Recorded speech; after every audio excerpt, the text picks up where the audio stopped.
कल जो बात खामोशी में समझी गई थी, आज उसी बात पर घर का रुख बदलने वाला है।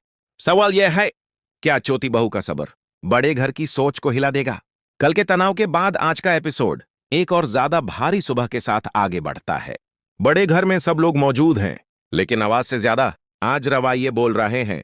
कल जिस फैसले को बिना बोले मान लिया गया था, आज ही उस फैसले पर चलकर दिखाने का वक्त आ गया है।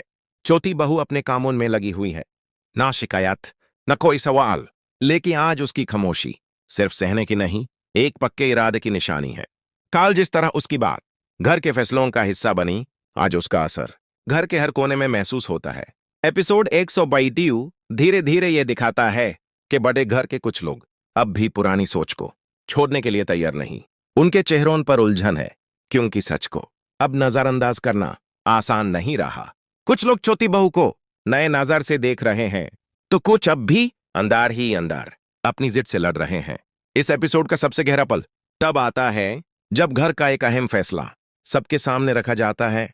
इस बार फैसला सिर्फ सुनाया नहीं जाता, इस बार चौथी बहू की सोच और उस फैसले की बुनियाद बन जाती है। वो ज्यादा कुछ नहीं कहती, लेकिन यो कहती है उसमें इंसाफ, सब्र और घर की भलाई साफ नजर आती है। उसकी बात के बाद कमरे में छाए खामोशी इनकार की नहीं, सोच और कबूलियत की होती है। आज के एपिसोड के बाद यह पूरी तरह मुमकिन है कि अगले एपिसोड में चौथी बहू की जिम्मेदारी और ज्यादा बढ़ जाए। यह भी हो सकता है कि घर के कुछ लोग खुलकर उसका साथ देने लगें, लेकिन यह बिल्कुल नहीं होगा कि बड़े घर की सोच एक ही दिन में पूरी तरह बदल जाए।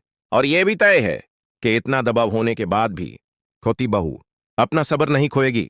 वह अपनी खामोशी, अपनी समझ और अपने कामों से धीरे धीरे यह साबित करेगी कि इज्जत और भरोसा सिर्फ नाम से नहीं, काम से मिलता है। आज का एपिसोड यह साफ कर देता है कि बड़े घर की चौथी बहू की कहानी अब सिर्फ सेने की नहीं रही। यह कहानी अब जिम्मेदारी उठैन, घर की सोच बदलने और अपनी जगह बनाने की है। और यहीं से आने वाली कहानी और भी ज्यादा गहरी और सस्पेंस से भरी होने वाली है।